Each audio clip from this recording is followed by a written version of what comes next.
Hello there, it's time for a new progress video for my New Year goals of 2023, which consists of running, workouts, having my own business, reading books, having my own place to live and love. And the past 2 weeks have been excellent. I've grown very much, I've discovered many new ideas and perspectives, and I've been more active online, even though I don't get a lot of attention yet. It's all part of the progress, I believe. So I'll jump right into the details. This Sunday is where we left off the last time with my halfway through 2023 video. And yeah, the past 2 weeks, let's start off with the running. Yeah, running has been going very well. Not necessarily all according to schedule, but yeah, I'm aiming for this marathon in a 10 kilo vest in the start of October this year. And my progress is consistent. It's hard with high temperatures and high humidity these days, but nevertheless, I get through it and I grow from it, and I enjoy it. So yeah, my Tuesdays I do my intervals trainings, and my pace is very well on these days, even with longer distances, and I enjoy those Tuesdays probably the most. On Thursdays, I do a run without a 10 kilo vest to recover a little bit. And on Saturdays, I do my long distance run for the week. In the past 2 weeks, I've been running 15 and 16 kilometers in a 10 kilo vest with pretty high temperatures and humidity. So, particularly the first Saturday, I was running all alone in like 30 plus degrees, and it was one of my worst runs physically. It reminded me of something I did 2 years ago. Also, a big physical challenge. And even though, yeah, it wasn't my best run physically, it definitely was one of my best runs mentally. Yeah, thinking back about this run, I realize how much I've grown mentally and how I can push myself through hard times. Yeah, I'm really proud of myself there. And yesterday, the longer run I did with my brother, and we prepared both a little bit better before it compared to the week before. We made a halfway stop to drink something, to regain some energy, and to give us a milestone to aim for. Yeah, running is going well. I love this goal. It's gonna define 2023 for me, and pull-ups are also going well in proportion. On the 4th of July, I celebrated the independence of the United States, which is very valuable to me. And on that day also, I planned to do 1,000 pull-ups in a day, sometime after I completed my marathon, at least before the end of 2023. And that brings me closer to an average of 83 pull-ups per day, meaning I can probably reach 30,000 pull-ups in a year, where my original goal is 24,000. So there's still 24k pull-ups for 2023, but secretly I'm already aiming for 30,000. It will not be easy. It will be questionable if I reach it, but I think I'm gonna go for it. Push-ups in proportion, they're like secondary. They're a complement to my pull-ups, just part of my workout, but nevertheless, they're not free. I aim for 50,000 push-ups this year. Should be doable. And as you can see, I've only had 3 non-green scores in pull-ups and push-ups the past 2 weeks, which is probably my best streak yet. I've noted down some business comments and hours, making videos, being active online, but also observing and growing my character and what it takes to push myself through if I don't necessarily like something. I think it's important to be aware of where you have to push yourself and note it down so you can see where you struggle and where you excel. I could be doing better running my own business, promote it better, improve my video editing, whatever. Right now I don't really enjoy it a lot, but it's still part of the progress. I started this goal because of Mr. Beast, where he said, like at the end of 2022, your first 100 videos are not going to get views. So make those 100 videos and improve something every time, and then come talk to me. And well, not necessarily literally talk to him specifically, but after 100 videos, then you are on a level where you can say, hey, is this something for me? Is this something I can continue? Or is it time to reflect and move on to a different goal? And I don't know which way it will turn out yet. I don't necessarily like making videos, but I like the progress and sharing my progress. And always when I'm done with my video, I'm always curious, hey, is this one gonna get views? Is this one gonna break through? And apart from that, I'm always proud that I did make the video, even though I'm not literally looking forward to it beforehand, but afterwards I'm always proud of myself. As for reading books, it's going well. Not necessarily reading the physical books. I'm rewatching some stuff, some videos that I prioritize right now. But nevertheless, listening to audiobooks is growing very well in proportion. I aim for 52 books this year, so one book per week on average. I seem to be on schedule, but I cannot start slacking. Apart from that, I do read the Bible, a couple of pages every day before going to sleep. Well, not necessarily. I consider myself a strong believer. I very much value the principle that Jesus died for our sins, and that makes me feel free to live my best life, and also gives me something to be humble about. I'm gonna make mistakes. We're all gonna make mistakes, and that just gives me the freedom to try out different things. And whenever I make a mistake, I apologize, I rectify it, and I go onwards again. And that's an important principle that I think is very valuable. And it goes to one of my important principles in life, which is just to understand life a little better. And I think reading the Bible will help me with that. I also added some new columns to my sheet. I want to track my readiness and my sleep, tracked by Aura Ring. And my goal is to have an average daily target of above 85, preferably above 90, which will be tough for me. I'll need to sleep more hours per day. I don't know how I will get there yet, but it's a long-term goal.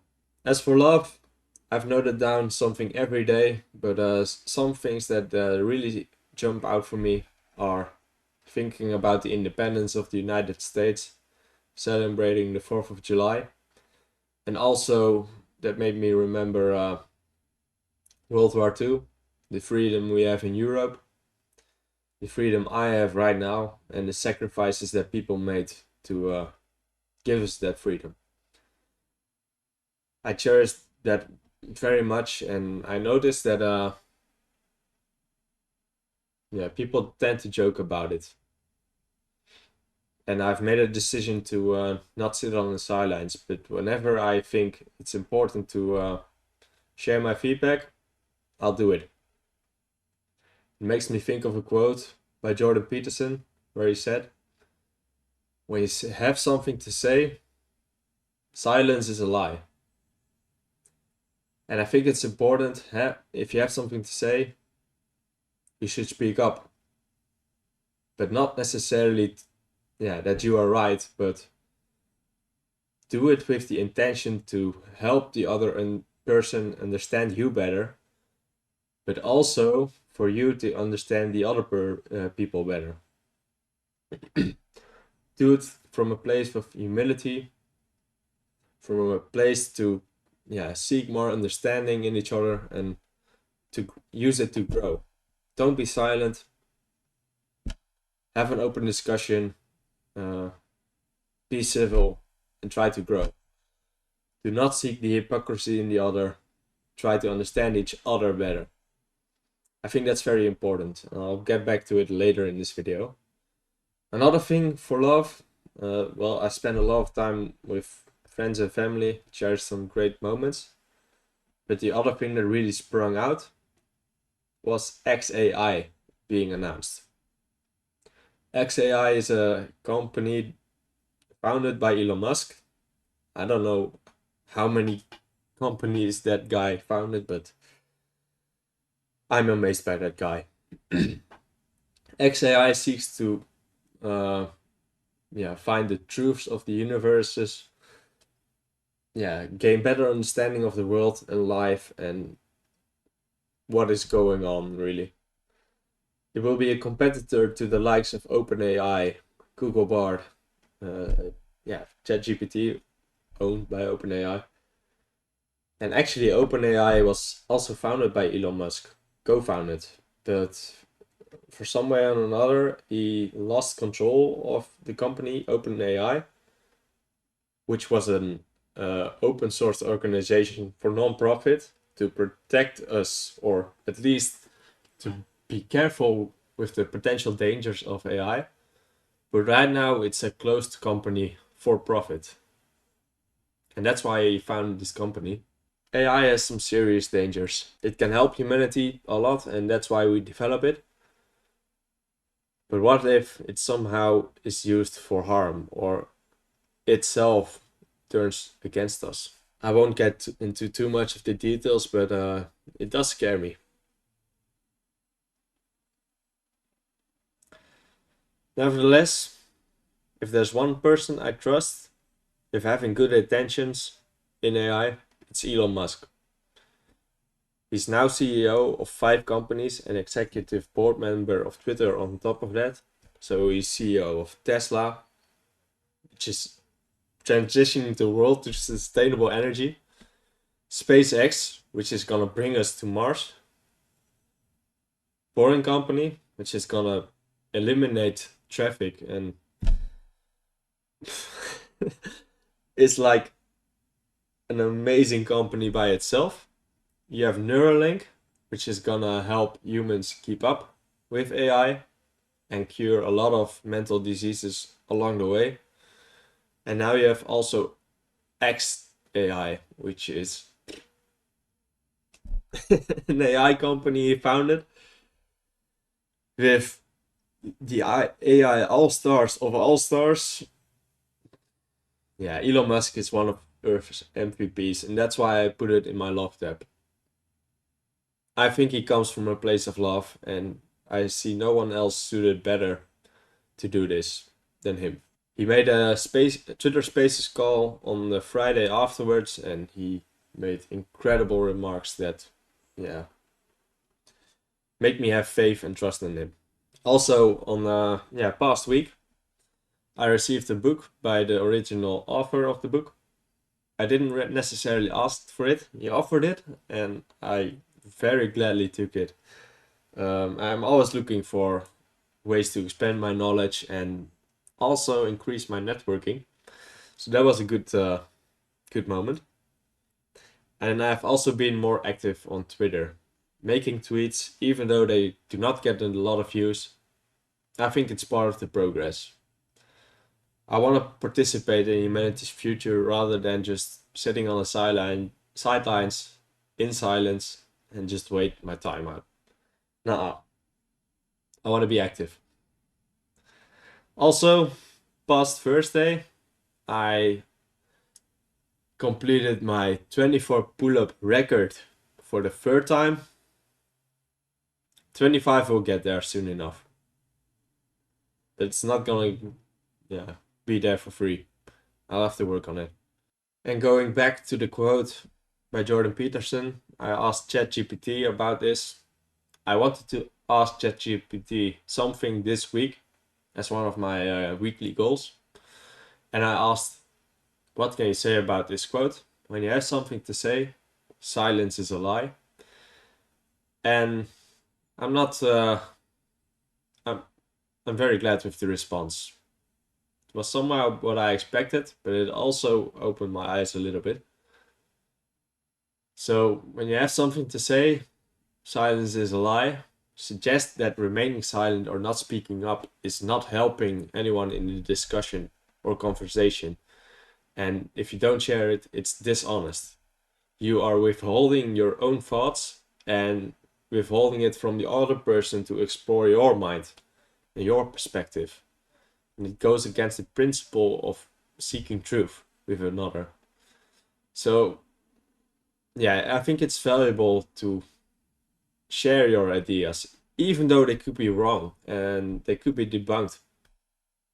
Especially then, you should be encouraged to speak your mind so that you can understand the world better and grow from it. Do not be embarrassed that if you are wrong. And if you are right, you can help the other person grow. Speaking about it, it makes it so logical to, yeah, when you have something to say it. Don't be silent.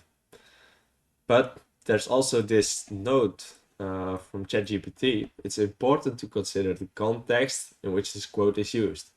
Sometimes staying silent is a deliberate choice, especially when it's more prudent to observe, listen, or gather more information before speaking. And that comes back to the point of understanding another better. Eventually, that's the point of conversation, right? To not necessarily do what you want, but do what everyone wants, what's beneficial to everyone. Thinking about it, I see too little of that in current world leaders, at least political ones. Not necessarily business people, but political ones. Might be dangerous to say this. I don't know if I'm right, but yeah, it's my observation. I think we can all benefit from being honest, admitting that we don't know everything, and that, hey, whatever we do, I think most people come from the place that they want the world to be better, especially the people who are active. And whether or not something is better, yeah, that's the point of having conversations with one another. And that's, I think, the value of having a democracy. Yeah, I just wanted to put it out there. Please share your idea with me about that. So those were my progress for the past 2 weeks, 197 days. The next 2 weeks will be focused on a lot of work, my workouts, running, and spending time with friends and colleagues. Although I want to improve my sleeping habits, I don't think I will improve in the next 2 weeks. Again, it's a long-term goal, as I have many, many long-term goals. And I think I'm on the right track. And that brings me to the point. It feels quite lonely sometimes, being on this road, seeking to improve, to understand the world a little better, and be vulnerable, making my own business, making a YouTube channel. Um, and yeah, I thought of an analogy to describe this. It feels like I was put in a maze with everyone else around me, and I'm looking for the way out actively, as fast as I can, sustainably. And everyone else around me is just kind of seeking their place where they were dropped, making themselves as comfortable as possible without too much effort. And I cannot live with that. I'm gonna look for the exit. And even though I may end up in a dead end, at least I'm actively trying, and I'll get there faster than the others. And yeah, again, if I reach a dead end rather than the exit, I can always return and start from there. And I want you to consider this. What can you do to improve your life, or to improve my life? And that said, I will see you in next 2 weeks for another 2 week 2 week progress video. And I love you, dear stranger.